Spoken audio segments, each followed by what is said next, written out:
Adriana en complicidad.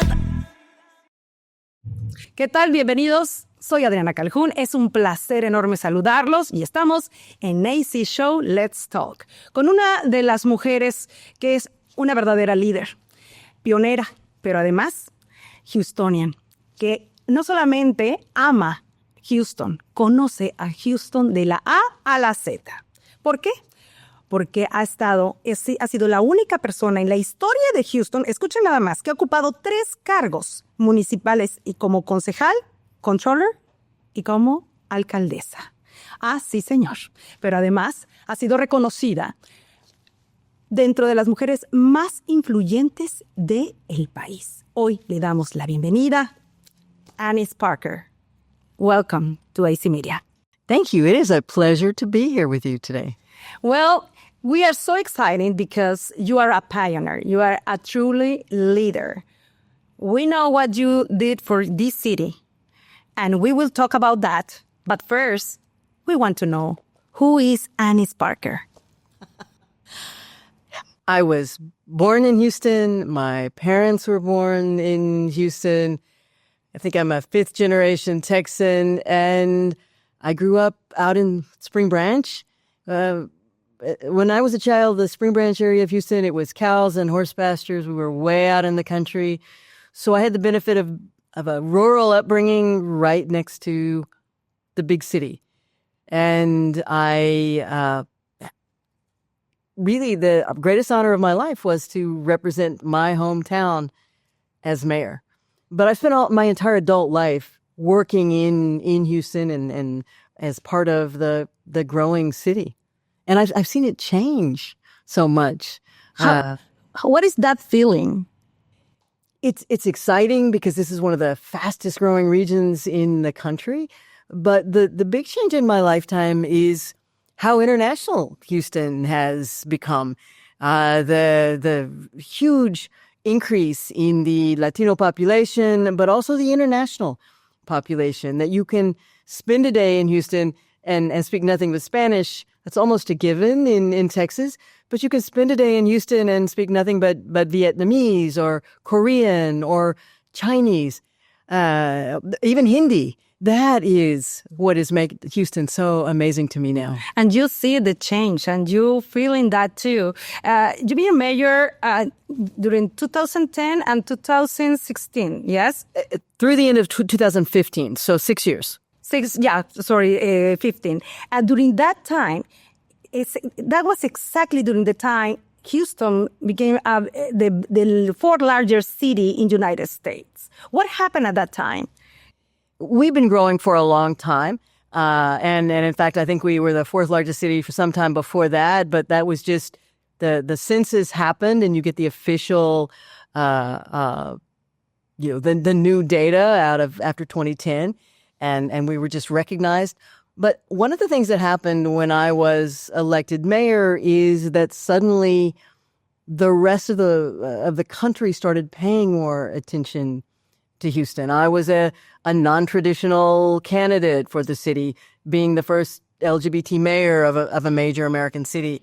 And it got worldwide news coverage, and it was Houston and a lesbian mayor and a woman mayor, and this is unusual, and how did this happen?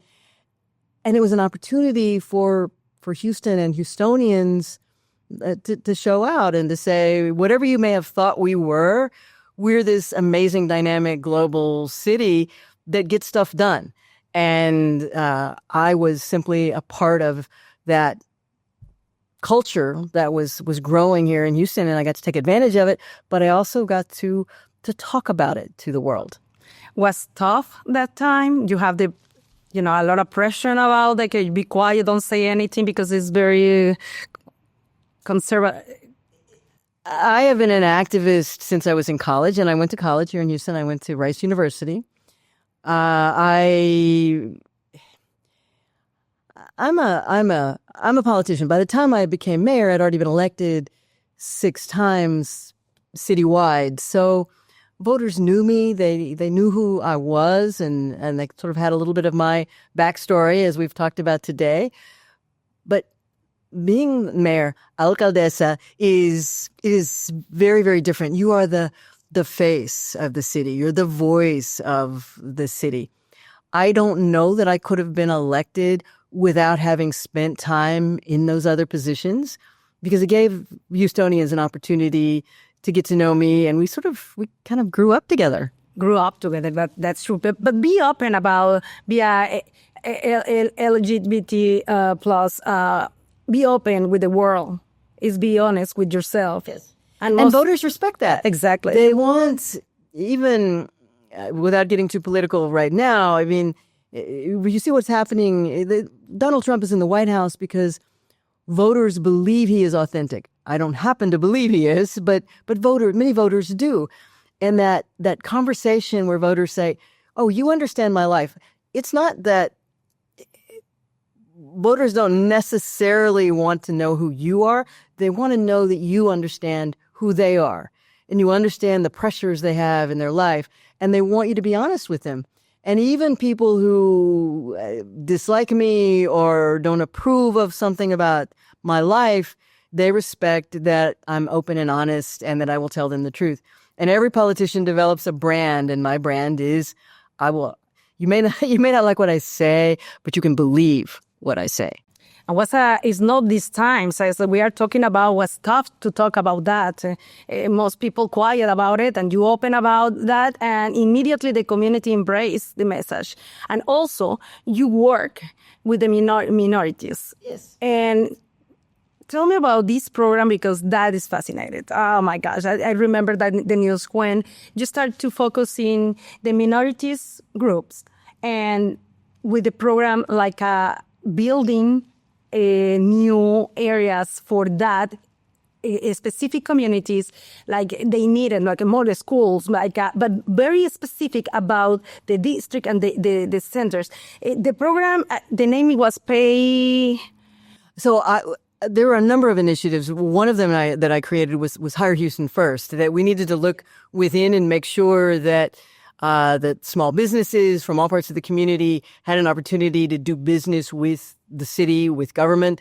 But we also did major initiatives in the various marginalized communities to provide banking services, to provide, to bolster cultural identity. Diversity is not something to be afraid of. It's to celebrate. And again, right now it is politically challenging to have some of these conversations. But my view has always been, we talk about America as the melting pot. We don't all want to blend together and be the same. We want to be, it's like a salad, and you have the lettuce and the tomato and, and the cucumbers and the carrots, and everything has a distinct taste and everything is different, but you come together to make something better and different. And that's the way I viewed Houston. And so we had a number of initiatives to highlight the various communities and bring them. What's the name of the program? Pay as you go. Pay as you go. That was part of an investment in infrastructure, because Houston flooded before there were any human beings here. We are what's called the pothole prairie, and all the water that falls in Central Texas goes right through Houston to get to the Gulf. And, we're flat, we don't drain well. And so we focused on, let's not take on more debt. Let's pay for the things that we have today. Just as we don't want individuals to burden themselves with debt, I didn't want the city to take on more debt. It was, we're going to pay as you go on drainage. And so we had what we called Rebuild Houston and a new drainage fee. And I went to the voters my first year in office and said, we're not spending enough to keep water out of people's homes.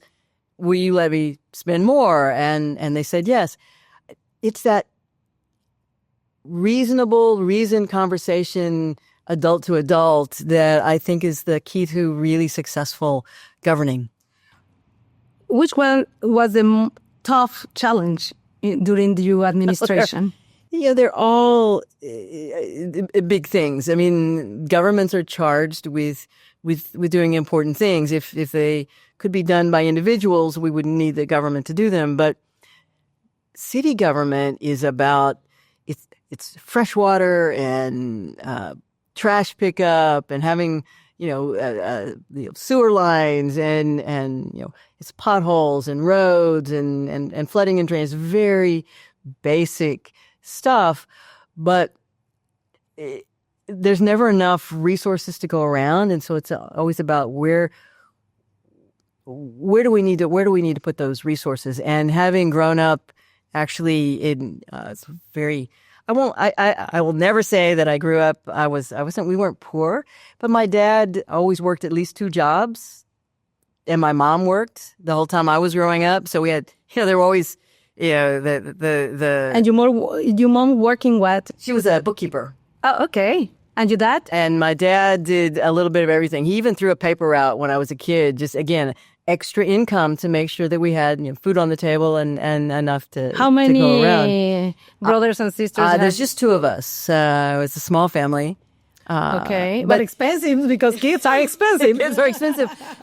But so I understand that people are juggling responsibilities, and even though this is a city that welcomes newcomers and provides opportunity. Our wages have been stagnant in this country for a long time. It's hard for people to get ahead, and so trying to find to understand, it is not only poor communities that flood. Rich communities do too, but rich communities have insurance. They have savings accounts. They have a way to recover. Let me tell you, with Harvey, I do not have insurance. I have insurance, but the insurance don't cover the flood with Harvey.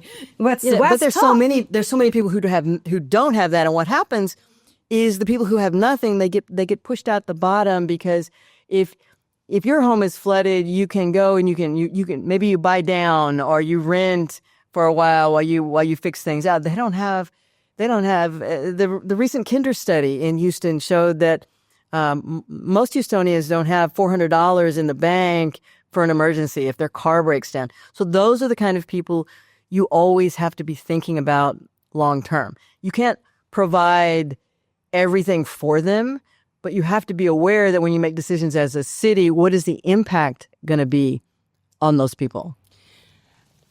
I love this conversation because you can give us the perspective about the way Houston been for a long time and now.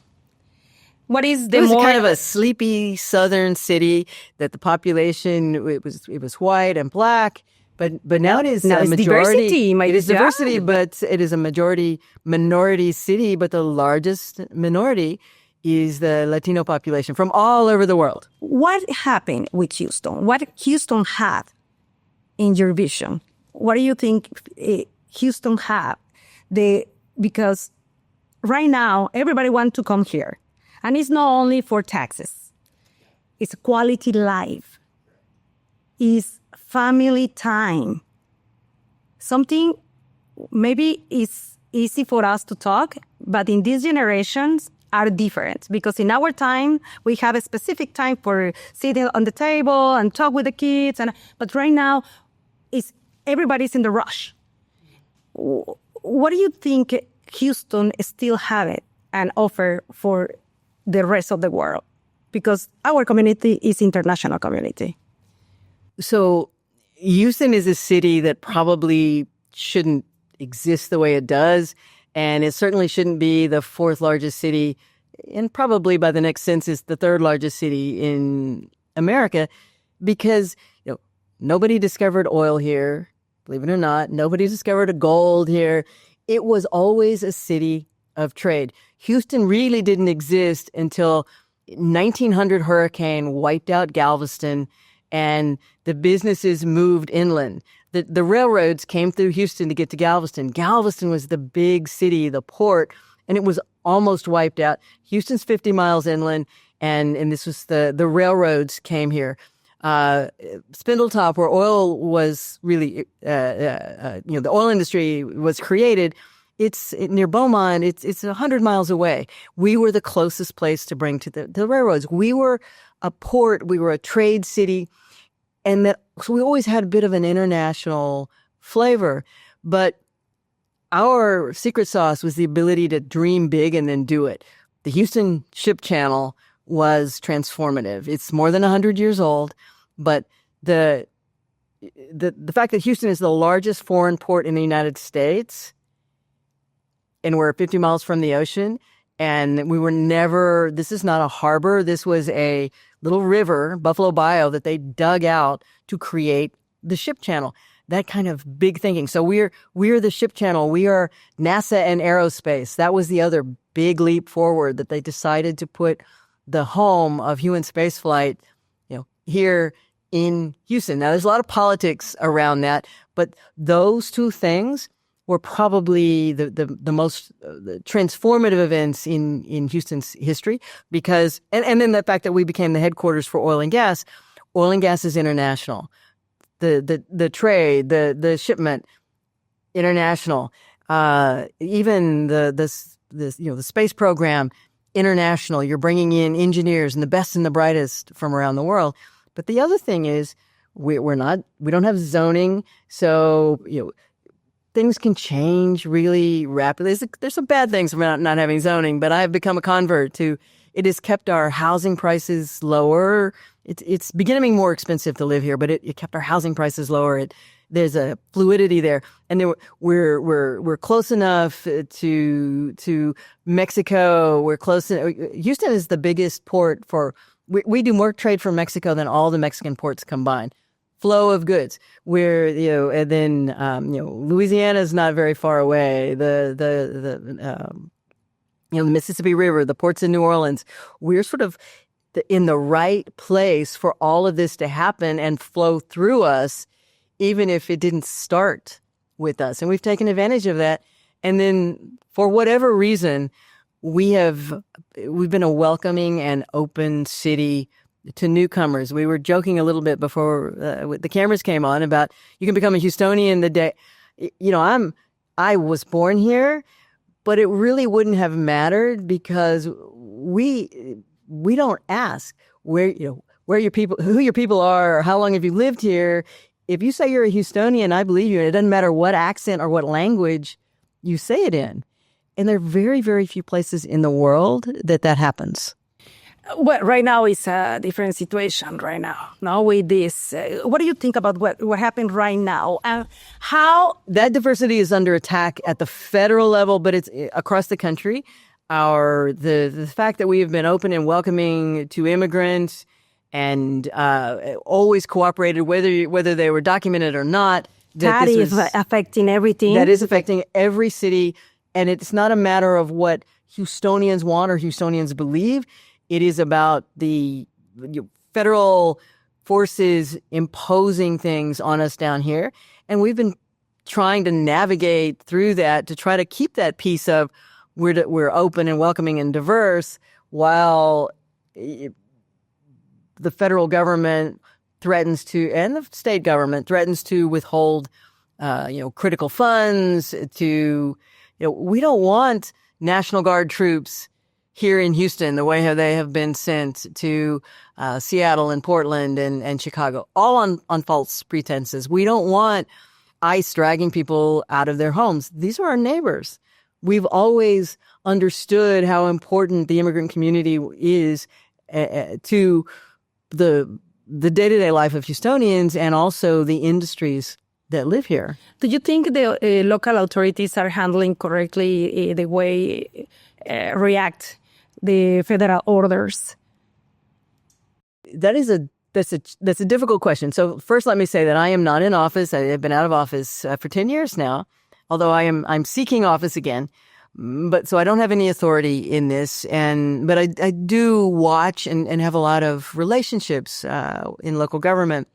They are trying to find the balance, because I truly believe that local leadership, Sheriff N. Gonzalez he served with me on city council. He's a friend of mine. I named him mayor pro tem, so he was my second in command when I was mayor. And he's a good sheriff, and he's a good man. But when he has someone in his jail who has committed a felony here, when that person has done their time and been released, they are going to call ICE. No questions. If you're a guest in our home and you commit a crime, you've lost your guest privileges. But I also know that he does not want his deputies to stop people on the street. And he also does not want his deputies to go to a domestic violence call and talk to a woman and then call ICE on her. That's just not what we do down here. And they're trying very hard not to be put in a position caught between those two forces. What is the advice you can give us, like a community, in this hard time we are living? What do we need to do? Or what is some way to be resilient, but smart, and acting and be and prepare ourselves for whatever we can experience? So I am a believer that in what we call good trouble, but not stupid fights. You have to pick your battles and be strategic about it, and that, stand up when it's appropriate. And then some things you have to let go, even if it's painful. But every one of us who can has to pay attention to politics. There's an old joke about, you may not care about politics, but politics cares about you, and it's going to, affect your life. Election day just started yesterday. I don't know when people might see this show, but yesterday, November 4 is the day we can vote. It's the only way we can really do something. But the early voting started yesterday, and for the November 4th election, and everyone who is eligible to vote here in this country should be registered and must vote. Donald Trump didn't take office in a coup. He took office through an election. And he can be removed from office, and the power he is exercising can be removed in exactly the same way, through an election, through people paying attention. And the power of the Latino vote here in Houston and in Texas has never been exercised. It's a very, very tiny fraction of the population. What do you think? Eligible. Why do you think that happened? So some of it is youth and age. You have to be. Our population skews young, and particularly the Latino population skews young. Some of it is that immigrants, even though they become citizens, sometimes have a hard time really embracing, this is a responsibility of citizenship to participate in the political process. There are barriers of language that are being strengthened by folks who don't want full participation. But there are also those of us who are candidates for office, who hold office, have to, we can't wait for people to come to us. We can't just, talk to them through a TV screen. We have to be in community. They have to see us. They have to understand that, what the real issues are. They have to believe that it is possible to change things. And we have to, through what we do in office, but also how we campaign, we have to convince them of that. 3 points. Okay. 3 points you can share with us. Like, is we want to vote for somebody, what we need to know about that candidate? What can be the key to know better our candidates? It's a really great question. I do not believe that politics changes people. I think being in office reveals people, reveals who they are. And the best way, even if you were gonna date somebody, what would you want to know? You want to know, like, where they work, where they grew up, maybe what church they go to, and those are all important. But I want to know, what have you done in community? I want to know is this somebody who volunteers? Is this somebody who has raised kids? Is this somebody who is involved in community? A lot of people run and they talk about this policy or that policy. I want to know what you've done with your own hands in your community. I'm a mother. I'm a grandmother. I have 6 grandchildren and another one soon. Congratulations! And they're all Houstonians, and I want them to have the the opportunities that I have, that I had when I was growing up, and I see that slipping away. So that's why I want to be involved. But when I was growing up, even though my parents, struggled to make ends meet, they were always working. I was raised in daycare. I was raised by my grandparents because, family takes care of family. On the weekends, if there was a church food drive, we were there with the church food drive. If there was a community cleanup, we were there with the community cleanup. The expectation in my family was that we had to help our neighbors. We may not have very much, but we had to help our neighbors. I want to know that about someone who's running for office. Where have you been in your life? What influenced you as you're growing up? It might sound funny, but when I was mayor and something would be in front of me that I couldn't decide what to do. And sometimes there are just bad choices. You have more than one bad choice and you have to figure it out. And what I would ultimately come down to, the most important person in my life was my mother's mother, my grandmother. Would I want to stand in front of my grandmother and explain what I did and why I did it?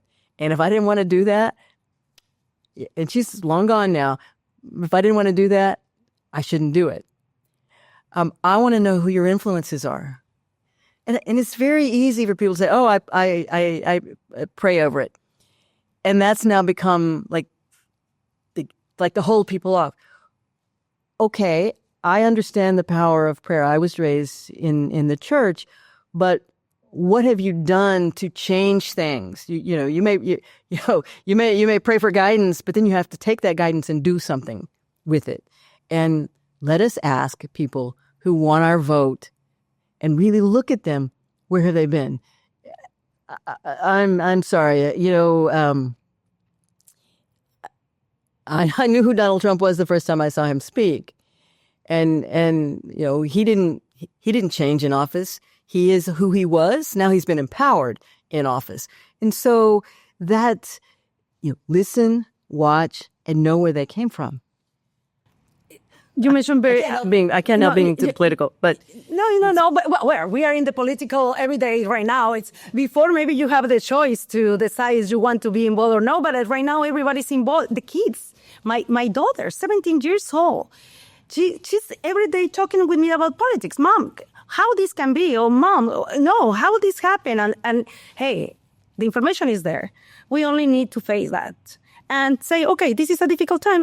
But it is okay, 17 years old. She's a few months away from being able to register to vote. And this election and next year's election is a great opportunity for her to learn about the process. I can remember when I was little going with my parents to the polling place, and it was very. Now we have the screen. Oh, beautiful! All digital. Oh my gosh! But I remember when you need to the big voting booth, and you pull this lever, and the curtains close behind you. It's like the confessional or something because you're in this booth by yourself. And I remember with my parents and grandparents waiting in line because this is something that, first of all, it's a responsibility and an obligation, but it also is a privilege to be able to do it. And they took me with them and showed me how to do it and how we didn't talk politics very, very, very much, but they talked about how important it was to be part of community. Human beings are communal animals, and we owe something to each other to make lives better for each other. And part of that is participating politically. And I have a special data for you, Latinos. The 85% of Latinos in the United States, we have the rights to vote. We are citizens. And we can do it. But it's not only we can do it. We need to do it. And we need to do it not only for us. We need to do it for our community too. We are the majority minority. We bring to this country $4 trillion in the GPD. 1.6 is for the immigrants that don't have the citizenship. Can you believe that? We are productive. We are a community who love the opportunity this beautiful country gave up to us. But we need to be involved in politics. No, decide like, oh, I'm voting for this part or this part. No, it's like, what is the best for your community? Don't worry about the whole world. Worry for your neighborhood first. Yes. Sí. Yes. That is what I always say to everybody. Like, come on, worry about for your neighborhood. How is the school district? How is the police? The service you have around. That is what you need to. What another key can be or flag can be like. Okay, these are doing the correct things or no. And particularly local government, because the city is where that provides the police. It's the quality of your water. It's the services that you need to get by every day. And a lot of young people get caught up in what happens in Washington and foreign policy and the big things. It's the little things that allow people to live their lives. You have to pay attention to those. I'm so happy for you because in this summer you make a huge announce. I announced that I was running for Harris County Judge in 2026 in the Democratic primary. Harris County Judge is the county executive. I'm not a judge. I'm not going to be sitting in a courtroom. It is Commissioner's Court, and there's a county judge and 4 commissioners that oversee the workings of Harris County. So I'd like to take the skills and experience that I had as mayor and the time I've spent outside of office for the last 10 years, and then go back in and say, I've learned things, I've got new ideas, new energy, let me have an opportunity to serve again. I'm very excited about it. How you see Houston in the next 10 years? We have been a beacon for America. I hope we can continue to be that. But as the most diverse city in America, in a time when diversity is under attack, when the idea that we're all in this together is something that people make fun of, we have to be different. We have to show what is possible, that we're not going to buy into that those people are the enemy or they're not worthy. We are all human beings. We are all worthy. If you want to come to Houston and work hard and pay taxes and be a part of the economy, we ought to welcome you. We need to figure out how to show the rest of the world that we can still continue to do that. In case you win next year, which one will be your 3 priorities? So county government is very straightforward. As mayor, my priorities were infrastructure, like particularly flooding and drainage, parks and green space, and housing and homelessness. Harris County, so I'm still passionate about all of those things, and they're still important. But county government is simpler. It is public safety, public health, and then public infrastructure. And so it's the sheriff's department, it's the constables, it's the hospital district. I am very concerned that the changes in Washington and the so-called Big Beautiful Bill will come down and will throw people off of Medicaid and Medicare. Harris County Hospital District is the medical provider of last resort. And the federal government said won't reimburse us. If we provide services in an emergency situation to someone who's undocumented, there's no reimbursement. But we are not going to let somebody suffer. We're going to step up and take care of it. All of those things kind of coming at us. So public safety, public health, public infrastructure, roads and bridges and keeping water out of people's homes, the basics. Safety is a big topic right now. I cannot believe what happening with the Bayou. Oh my gosh, in the Bayou, bodies all the time, and it's like this is one another. We are growing so fast, and these are part for. I have to trust that the mayor and the chief are telling us the truth, that they're not related, but there are 8 major bios and multiple small ones that run through Houston, and people tend to take them for granted. They are very dangerous bodies of water. First, they're not a safe place to go swimming or playing. But the other problem is that a lot of our homeless population lives along the bios. And so a lot of people that they have been finding are homeless.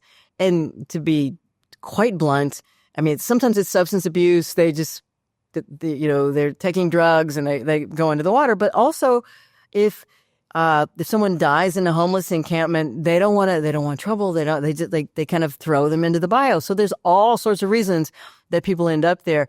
We have to make sure, and the chief and the mayor have to be very clear when they say there's no connection between these people. They are not, there's no serial killer. There's no, hidden thing going on, that they're telling us the truth. And so we have to pay attention and hold them accountable. But I believe them when they say that, because I have been in that job. I know how treacherous the bios can be. But you mentioned something about, crime and safety. It doesn't matter if I tell you that things are safe and you don't feel safe, then you are not safe. It's how you feel.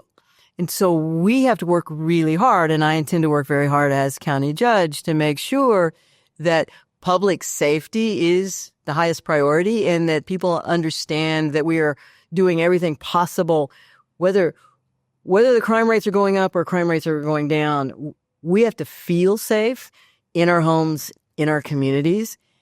And again, with what is happening with ICE, what is happening with the president deploying National Guard troops, that is an added layer of anxiety that is on top of the normal. We live in a big urban area, and there's always going to be some level of crime. Let's make sure that we do everything possible to make people feel safe. And well, personally, I have a very bad experience, like 2 weeks ago in the gallery area, and somebody hit my car twice. I tried to force me to, You as you were driving? Yeah, I was driving. Like, I tried to force me to go to see, what happened with the car, and after that, I steal your car. Okay. Yes. And that is a huge scam problem across the country. During the 30 minutes I drove, I don't see any police. And that is something show me wait, we need to be wake up community, be aware, be smart, because right now I know they are working in too many things. Okay, maybe they are not focusing what they need to be focused, but we don't have enough police officers. No, we don't have. We don't have before the raids. We don't have now. We have less. But you think about it. I mean, the mayor has raised the salaries, but look at what's happening in our country. It is a very difficult job. Would you want to be a police officer in America today? And we're fortunate that there are people who do. Now, the county has the sheriff's department and the constables. They have different functions. I do believe that we can do a much better job of coordinating around those multiple law enforcement agencies. But there's no question that we need more police officers on the streets of Houston. And the mayor will say that absolutely all the time. And the city is growing every day. Yes. Okay? That means problems growing too. Yeah. Only we cannot lose this beautiful city, with this beautiful state, because Texas is blessing by God. Really, everybody come here feel like a welcome home. I hope so. We cannot lose that. No, we cannot lose that. Okay. Before we lead in, you don't will escape from my questions, because I want to know your childhood. You always was focused in politics, you was with the best grades in the university, in Rice University? I was very, as I said, Spring Branch was very rural back then. My grandparents had a farm. My grandfather actually worked in downtown Houston, but he would come home every day and he would put his overalls on and, I can milk a cow. Not with the machines? No, I can milk a cow. Oh my I ride horses. I can, I've plucked my share of chickens. I mean, it's a farm, and I tried twice. No good experience. The very first job I had, my granddad, he had a farm, and I mean, he didn't sell produce, but we ate what we grew, either the cattle or the from the farm. He would get a coffee can of tobacco juice. He did chew tobacco. It was kind of gross, but tobacco juice or kerosene. And he would send me to pick bugs by hand because he didn't want to put poison He was on the food that we ate. So like pulling bugs off the tomato plants by hand. It was a good training because it taught me not to be squeamish about whatever, handling things. But it also was a lesson that he understood, and this is the 1950s and the 60s, that he did not want to put poison on the food that he ate. So that we have a responsibility to the planet. But I was really, really shy, and I'm very reserved. I'm introverted. I have learned to be in public and more relaxed. But I never had a view of a future in politics. But that upbringing of you have a responsibility to community, you need to be a volunteer, you have to care about your neighbors. It translated when I became an adult and went to university to being involved in the community, being an active volunteer. In my early adult life, it was all about, I would go to work, and I worked in the oil industry, and then I would go home and I would volunteer. And everything I did, I saw, well, it could be better if government did this, it would be better. If the city did that, it would be better. And so finally, after 20 years of working and being in community and being a volunteer, I ran and was blessed enough to be elected and was able to serve. I was in office here for 18 years. And it was three different positions. The first one, wow. And it was the highest honor of my life. And those positions weren't easy, but the lessons that we take with us from childhood, if you're always thinking about, well, like I said, am I going to have to explain this to my grandmother, who was a lovely woman? She never raised her voice to me, and she never raised her hand to me. But if she looked at me with disappointment, oh my God, you are in trouble. Yeah, and so like thinking that way and thinking about, if I do this, what is the impact going to be on the people who have no other options or no other choices, and what is the impact going to be 5 years from now or 10 years from now? And that's what we want from politicians. I am, as I said, I am married. My wife and I have been together for 35 years. We have 4 adult children. They're all adopted. We have 6 grandchildren, another coming. And it's a big family. You have a Latino roots. I can see it in that part. So I have 2 Latino sons-in-law. Oh, you see? But I have 3 girls and a son, and the 3 girls were all in foster care, so they were adopted out of foster care. So I truly have an understanding of what the foster care system is like and what it does to kids. And they were adopted as older kids. And our son, who's 40, he came to live with us 35 years ago. So he was almost 17. So we adopted an older child too. So it wasn't really, that awkward age. 17, your daughter. Mine is 17 and is my baby. It's still and we are still my baby forever. But you ask what I'm like. I was born to be a mother. I wanted to be a mother, and my wife not so much. So it took me a while to talk her into it. But I would have adopted a dozen kids if I could. I would have just kept bringing them home. But now I get to see through them and the grandchildren the fruit of that. They are so lucky to have you, like the mothers, because you have a very clear soul and fantastic energy, but also you impact life during each opportunity you have in the different works you've been. Can you tell me and share in Complicidad, how impact you change life? Like a mayor or like in the politics? Is the different way like you can impact life in other kind of jobs? Like you say, you're in the oil and gas and So when I had a good job in the oil industry, and in fact, I worked 18 years for an independent oil man, and I had a good job. What is the name of the company? Robert Mossbacher Energy Company. He was an independent oil man. He was very close to George Bush, the first President Bush, and James Baker in Washington. And he actually was Commerce Secretary during the Bush administration. So very politically connected Republican oil man.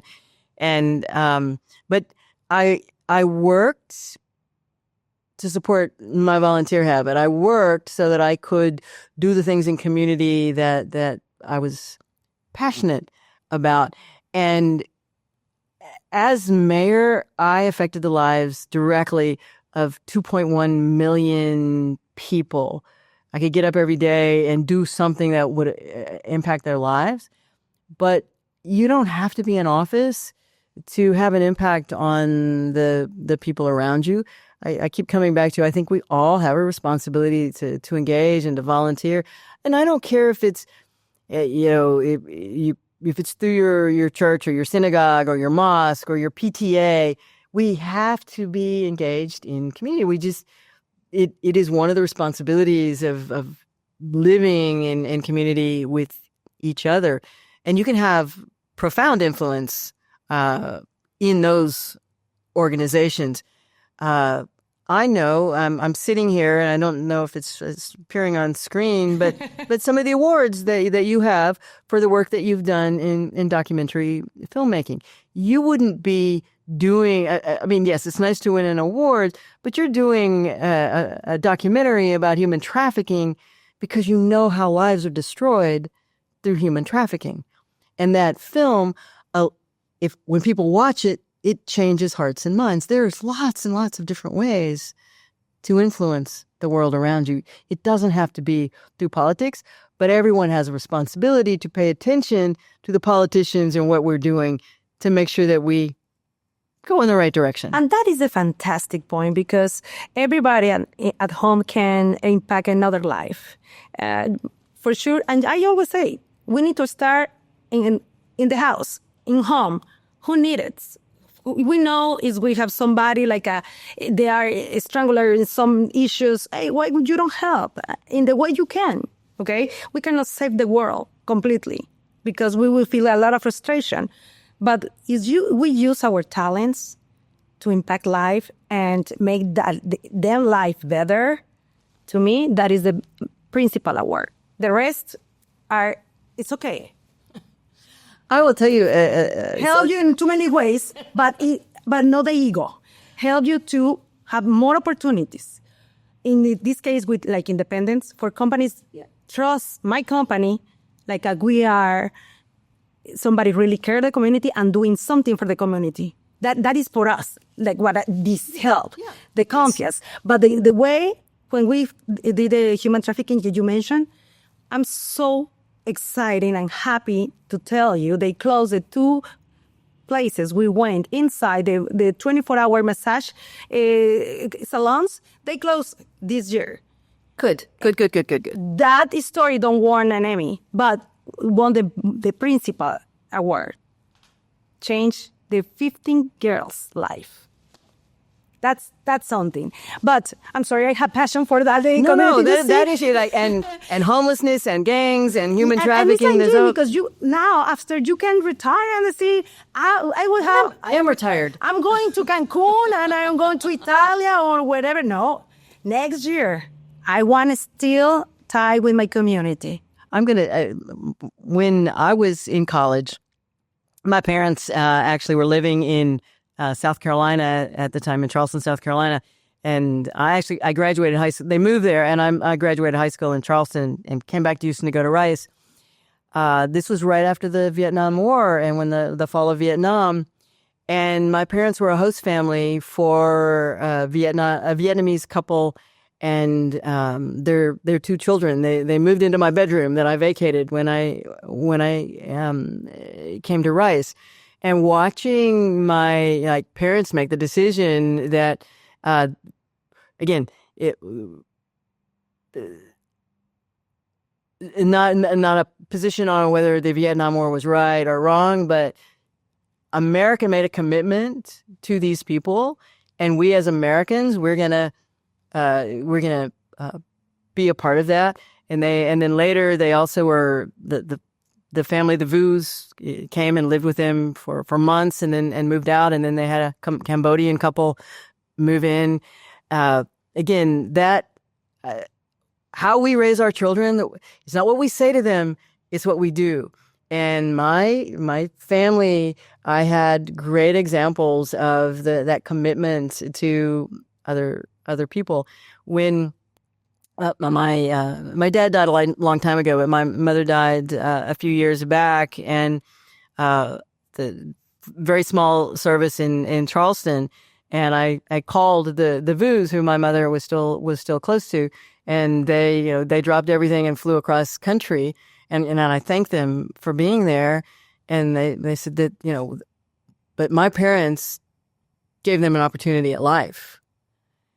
And that they had only hoped that they had been able to pay it forward and would through their children the way my parents had done for them. That's the example we should set for all of our kids. And I can see you. You're talking from your heart. What that impacts you so much?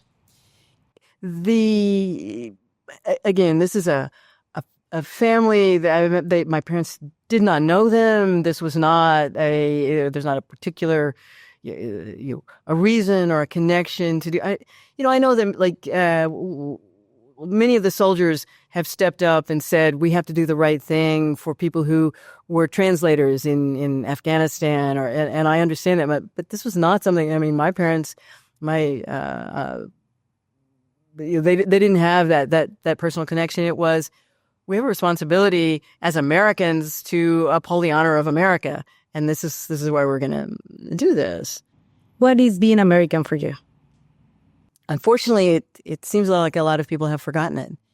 And America, Houston is a city of immigrants, but America is a nation of immigrants in a way that so many countries around the world cannot be and have not been, and that it is had these waves of people from other places fleeing from something but coming to something. In my mind, America always has to be reinventing itself as a place where people want to come to build a future. And we are losing that in this political climate. I hope that we can keep a little bit of it down here in Houston, in Harris County. I always talk with my community, like, we need to feel proud of our roots, no matter what. Our countries, we have huge issues too. I'm Mexicana. Can you believe the problems we have? Yeah, but we still love Mexico. And you should. It is your Mexico, home. And I feel proud to be Mexican. What makes you feel proud to be American? 3 points. I was out this last weekend at the No Kings rally. And I went to 2 of them. The first one was in LaPorte, Texas, which is a little tiny town close to the ocean. And these were mostly senior citizens out there, and they'd never been in a protest before, but they're holding signs that say, immigrants welcome here, and, no kings in America, and we are all equal, and we love America. The fact that we have the ability to do that makes me proud, and that there are people willing to stand up makes me proud. I've always been proud of the fact that America has been willing. A lot of countries, they look at where their border is and like, I'm not going to get involved over there or over there. People think sometimes America is intrusive, but America has also in the past been willing to step in and protect and defend democracy in other places. And I have been proud of that. Unfortunately, that seems to be falling away. And then I've also always been proud of the fact that America had a commitment to educating everyone. And again, I feel that that's slipping away. There are there are other countries, in my view, that do a much better job of educating people at the higher level, but our commitment has always been everyone should have a basic education, because you cannot enjoy the fruits of being here in America without the public education system. And so many places it's private schools, and we made the commitment to educate everyone in America. And so what am I proud of? Those are things that I'm proud of. What am I not proud of? I mean, we have the history of racism here in America and waves of anti-immigrant sentiment, but we keep finding the center and pulling back and hitting the reset and recommitting to the values that supposedly define us as Americans. We're not perfect, but we keep trying. And I think that's very American too. You keep trying. I like that. Keep trying. I keep trying. Okay, we need to do it. And okay, we are in the almost in the end of this fantastic conversation, because I believe in the conversation power. I love your story, but in 3 words, I want our audience have very clear idea about your personality. What do you love for your personality? And in 3 words, describe yourself. 3 words. Quiet, confident, and competent.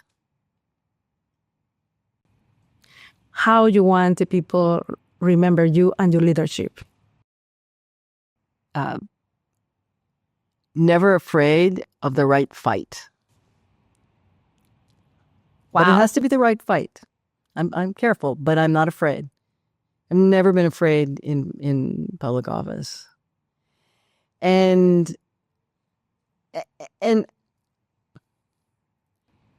what is the change you want to be? I am always, even if I get it wrong, I'm always trying to do the right thing. That is the reason why you want to back next year? Like in the different position, but... I left, I had spent the last 7 years running a political organization in D.C., and I worked with candidates across the country, and I left at the end of last year and came home, and I retired for 3 months. I retired for 3 months. But I saw the changes that Trump had brought, and I was watching local government, and I said, all of these bad things are happening at the federal level. Our hope has to be the local level, and it is completely dysfunctional. What is something that I can do? Should I volunteer again? Should I do this? Should I do that? And in my mind, this was the most important thing that I individually could do, because I think I'm uniquely qualified to be the county executive, having been the mayor, having been council member, controller, having been in the political system. I understand the job. I understand the region. I understand the relationships. I don't think there's anyone else as qualified. So I think each of us should find what is the one thing that you can do that no one else can. And in my mind, this is it. Well, here is the clear reason why now you are back. And wish you the best luck for next year. Thank you for this extra time, but it's a fantastic conversation. You're really, I'm like learning, and also it's time for us to start open our eyes and our ears and start to know better about the city and the place we are living locally. Don't run crazy with the too many information, because with that too many information, we cannot make the solution. We cannot do anything. Let's make a better place, the place we live. Thank you so much. No, thank you. This has been a lovely conversation. Thank you. With a Mexicana, Latina, with a pronunciation very, very clear. Hey, come on. Spanglish. It's Texas. It's Houston. Texas. I can do a little Spanglish. Yes. Something else you want to share with the audience? And with that message, we will close the program today. I am glad that I hope that everybody who's watching you is proud to be a Houstonian, proud to be here, and knows that they are welcome and valued and should be part of the community. Never be afraid to be part of the community. Thank you, ANNISE Parker. Nos vemos en la siguiente emisión de AC Show a través de acmediatv.live.